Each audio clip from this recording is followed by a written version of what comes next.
Ingat, satu napas kita ini berkat perjuangan dari orang tua kita.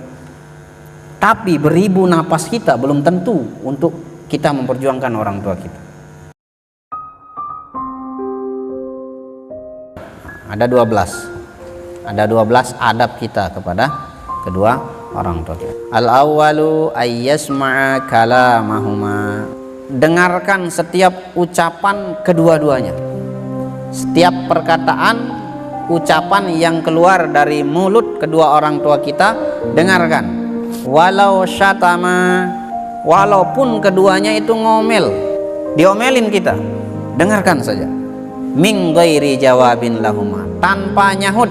Sebenar apapun kita, benar kita, tapi kita yang diomel sama orang tua, dengarkan, jangan disahut, jangan dibalas. Ketika kita diam, itu ada maslahat bagi kita, adik-adik sekalian. Tapi ketika kita jawab, itu awal daripada kerugian bagi kita sebagai seorang anak. Wasani ayyaquma liqiyamihima. Kita sama-sama duduk sama orang tua kita, ya. Nah, ketika orang tua kita, ibu bapak kita atau salah satunya berdiri, maka kita juga harus ikut berdiri sebagai bentuk penghargaan kita kepada beliau berdua, dan bagian dari cara kita menghormati kedua-duanya. Walaupun orang tua kita mungkin dari sisi jabatan lebih rendah dari kita. Nah, sekalipun jabatan kita lebih tinggi, itu bukan penghalang kita untuk tetap hormat kepada kedua orang tua kita. Yang ketiga itu, kerjakan apa yang diperintahkan oleh keduanya atau salah satu dari keduanya. Walaupun perintah itu menyakiti kita, membuat kita sakit, kerjakan, ya. Nah, jangan lihat, kalau bahasanya Tuan Guru tadi itu, jangan lihat sakitnya hati kita, tapi lihat ada taat kita kepada orang tua kita. Di sana letak ridhonya Allah Subhanahu wa ta'ala, selama tidak memerintahkan kita untuk bermaksiat kepada Allah Subhanahu wa ta'ala. Sekalipun orang tua kalau ngajak kepada kemaksiatan, ya, melanggar perintah Allah, tidak boleh, haram hukumnya kita taat. Nah, tetapi kalau kita diperintahkan pada sesuatu yang bukan maksiat, sekalipun orang tua itu musyrik, ya, tidak beriman kepada Allah, maka hukumnya wajib. Nah, sebaliknya, sekalipun orang tuanya muslim, mukmin, tetapi memerintahkan untuk maksiat kepada Allah, maka haram hukumnya kita taat. Warabi'u, yang keempat, jangan sampai berjalan di depan keduanya. Jadi kalau kita sedang jalan sama orang tua, jangan sampai kita di depan orang tua kita. Nah, tetapi usahakan berjalannya itu di belakang mereka atau di samping mereka, di samping atau di belakangnya. Nah, tapi kalau kita berjalan di depan orang tua kita karena ada urusan yang penting dan atas izin orang tua kita, maka tidak apa-apa. Nah, yang bermasalah itu kalau tidak ada izin dan tidak ada urusan penting. Yang kelima, alla yarfa'a sautahu fawqa aswatihima. Kalau bicara sama orang tua, jangan sampai nada bicara kita lebih tinggi daripada nada bicaranya orang tua kita. Atau orang tuanya bicara lembut, kita bicaranya keras. Jangan, ya. Itu bukan adab kita sebagai seorang anak. Jadi kalau orang tua kita bicaranya lembut, kita usahakan lebih lembut. Jadi yang kelima itu, jangan sampai meninggikan suara di atas nada berbicaranya orang tua kita. Ini bahkan katanya Imam Ar-Ramli itu mengatakan, bahkan ini adab yang harus sering-sering diperhatikan. Kenapa? Kalau jalan mungkin jarang kita jalan sama orang tua, kan? Orang tua kita juga mungkin jarang menyuruh kita melakukan sesuatu. Tapi kalau bicara, mesti dalam sehari itu tetap kita bicara sama orang tua kita. Nah, maka ini adab juga yang paling penting yang harus kita perhatikan. Jangan meninggikan suara di atas suara orang tua kita. Wasadisu, yang keenam, ayyulabbiya da'watahuma, ayyujiba nida'ahuma bijawabin layyin. Menjawab panggilan keduanya kalau dipanggil. Kalau kita dipanggil, jawab. Jangan pura-pura kedok hanya gara-gara game, ya. Jangan pura-pura tuli hanya karena main HP. Jadi ketika orang tua kita manggil, walaupun dia sedang berada di level terakhir gamemu, lepas. Andai kita kalah di game hanya karena menjawab panggilan orang tua, maka itu sebuah keberuntungan bagi seorang anak, dibanding ketika orang tuanya manggil dia tidak jawab hanya karena game. Sudah saya bilang dulu, game itu tidak mampu menyelamatkan kita di akhirat, tapi menjawab panggilan orang tua itu menyelamatkan kita di dunia, bahkan di akhirat. Maka tidak apa-apa kamu game over saat orang tua manggil. Wasabi'u ayyahriso ayyuhafizu ala talabi mardatihima. Nah, ini juga yang sering saya pesankan kepada kalian.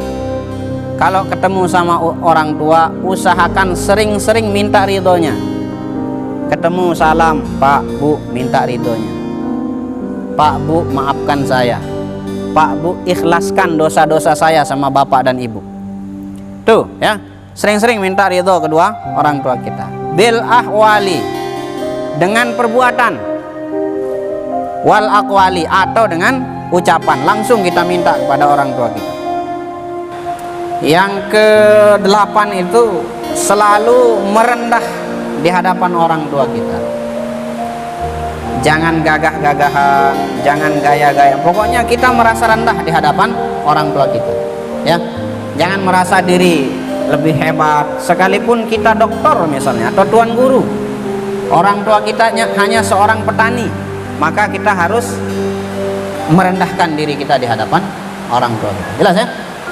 Sekalipun kalian bisa baca kitab orang tua, jangankan baca kitab, ABC saya saja mungkin dah hafal.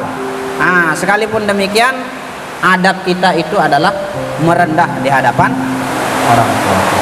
Bagaimana caranya? Khidmah kepada kedua orang tuanya, bantu dia, pekerjaannya ringankan, beban-bebannya ringankan. Nah, itu cara kita, ya. Bukan gaya-gayaan maksud. Wa yut'imahuma, sesekali suapi orang tua kita. Suapi. Ingat, kita dulu masih kecil disuapi oleh orang tua kita, ibu bapak kita nyuapin kita. Sesekali lah, coba. Bahkan kalau bisa setiap saat gitu. Suapin dengan tangan. Kalau ada sendok, buang sendoknya, pakai tangan. Suapin. Li'ajzihima, apalagi kalau mereka, kedua orang tua kita itu sudah lemah, sudah tua, sudah tidak bisa ngapa-ngapain. Insyaallah kita doakan orang tua kita yang masih hidup, mudah-mudahan dipanjangkan umur beliau oleh Allah Subhanahu wa taala, kemudian diberikan kesehatan, kekuatan. Tapi ya jangan khawatir, adik-adik semua yang tadi kan sudah disampaikan juga. Jadi bagian dari bakti kita kepada orang tua itu adalah belajar. Menuntut ilmu ini adalah bagian dari birrul walidain. Ketika sholat, ya Allah, lindungi kedua orang tuaku. Ya Allah, hanya saya anaknya orang tua saya, tapi dilepas saya di Hikmatus Syarif untuk belajar. Ya, beliau ikhlaskan saya belajar di pondok ini. Oleh karena itu ya Allah, hamba titip orang tua hamba kepadamu. Itu titip. Allah maha penjaga terbaik, Allah Subhanahu wa ta'ala.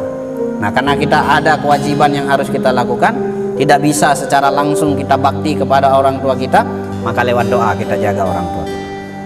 Ya, lewat doa. Ya, orang tua kita Masya Allah, orang yang siap mengimpakkan nyawanya bahkan untuk anak-anak. Cuma kita apa pemberian kita kepada orang tua? Kita belum ada. Dan orang tua kita tidak ada yang diinginkan selain ya ini pacunya kita. Ya, jangan sudah orang tua kita korbannya banyak, orang tua kita sudah pengorbanannya luar biasa untuk hidupnya kita. Ingat, satu napas kita ini berkat perjuangan dari orang tua kita. Tapi beribu napas kita belum tentu untuk kita memperjuangkan orang tua kita. Paham? Satu keringat yang mengalir dari tubuh orang tua kita itu untuk perjuangannya untuk hidup kita. Tetapi tadi dah berapa banyak keringat yang keluar dari tubuh kita, itu belum tentu untuk kedua orang tua kita. Nah, maka itu mari sekarang banyak-banyak kita doakan. Ingat, doanya orang yang berjauhan itu tidak akan pernah ditolak oleh Allah Subhanahu wa ta'ala. Ya, tidak akan pernah ditolak. Maka sering-sering doakan. Tuh malam-malam pas tahajud. Bila perlu kamu ingat bagaimana rupanya pergi ke sawah, pergi ke pasar, pergi ke kebun, bagaimana rupa mereka. Itu kamu ingat-ingat Makanya dulu saya pernah sampaikan begini, ketika santri penuntut ilmu itu datang rasa malesnya, maka saat itu coba bayangkan, ingat bagaimana perjuangan orang tua kita. Itu salah satu obat malas. Kalau sedang malas, ingat bagaimana orang tua kita berjuang, berusaha, bekerja keras di luar sana. Ya ada yang jadi pedagang, ya kalau dekat rumahnya. Kadang ada yang jualan tuh sampai ke KLU, ke pasar-pasar di KLU itu. Ada yang orang tuanya jadi buruh, ya. Ada yang orang tuanya kalaupun jadi buruh, kalau tetap dapat pekerjaan. Ada bahkan yang sampai ke luar negeri untuk membiayai kita. Ada yang bahkan tidak pandang umurnya sudah tua, tapi karena tahu kita sedang belajar butuh biaya perjuangan.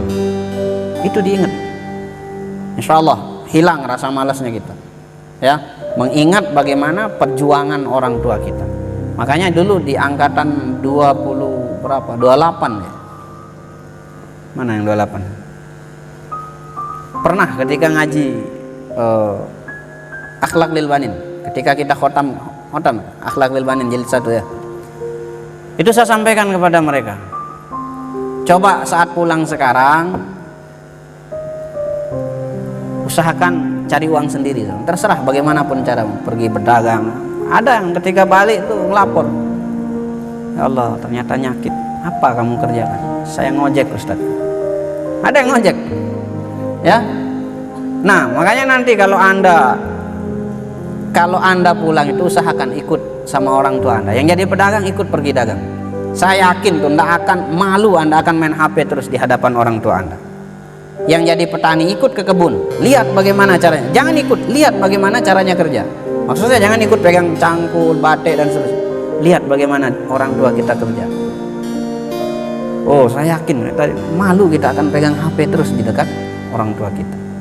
Nah kenapa kita selama ini lalai dari menaati perintah orang tua kita? Karena kurang sekali kita itu mengingat bagaimana perjuangan orang tua kita. Yang ke-9 itu, kalau ada pemberian yang sudah kita berikan kepada orang tua kita, jangan diungkit-ungkit, jangan disebut-sebut. Atau kita sudah berbakti kepada orang tua kita, taat kita sama orang tua kita, jangan disebut-sebut di hadapan. Semua disebut-sebut ketaatan baktinya kepada orang tuanya. Jangan. Satu hal yang harus kita ingat, bukan hanya kepada orang tua saja, adik-adik sekalian. Bukan hanya kepada orang tua saja. Yang harus kita ingat itu, menyebut-nyebut pemberian itu bisa menyakiti hati orang yang kita beri. Ya, jangankan anak kepada orang tua. Kadang teman saja memberikan kita sesuatu lalu dia sebut, kan sudah saya bantu kamu, masa kamu lupa? Oh itu ya kayak anda ikhlas memberi jadinya kan. Yang ke-10 itu, jangan sampai memandang keduanya dengan pandangan kebencian. Ini belum mulut yang ngomong adik-adik sekalian, tapi pandangan. Ya jangankan pakai mulut, mandang saja dengan pandangan yang murka kepada orang tua. Saat itu Allah Subhanahu wa taala murka kepada kita sebagai seorang anak. Yang ke-11 ini, jangan sampai cemberut, bermuka masam kalau istilah Indonesianya, ketika melihat orang tua. Jadi ketika kita lihat orang tua, usahakan dengan wajah berseri-seri, senyum. Wasani asyara alla yusafiro illa biiznihima. Nah, ini juga penting saat kalian pulang. Jangan sampai pergi kemanapun illa biiznihima, kecuali dengan izin keduanya. Kalau sudah izin tidak dikasih, sudah diam. Kenapa? Itu artinya Allah tidak ngasih kita keluar. Akan ada sesuatu yang terjadi kalau kita tidak dengarkan. Makanya kalau pulang nanti kemanapun harus dengan izin daripada orang tua. Jadi jangan tidak dikasih lalu kemudian ngeras. Sudah, kalau tidak dikasih sudah. Jangan samakan dirimu dengan orang-orang tidak pernah belajar adab kepada orang tua. Maka anda yang sudah pernah mendengarkan kajian adab seperti ini, melanggar, anda berkali lipat dosanya. Dosa kepada orang tua itu artinya dosa kepada Allah Subhanahu wa ta'ala. Intinya ini yang nomor 12 ini, kemanapun jangan sampai tanpa izin daripada orang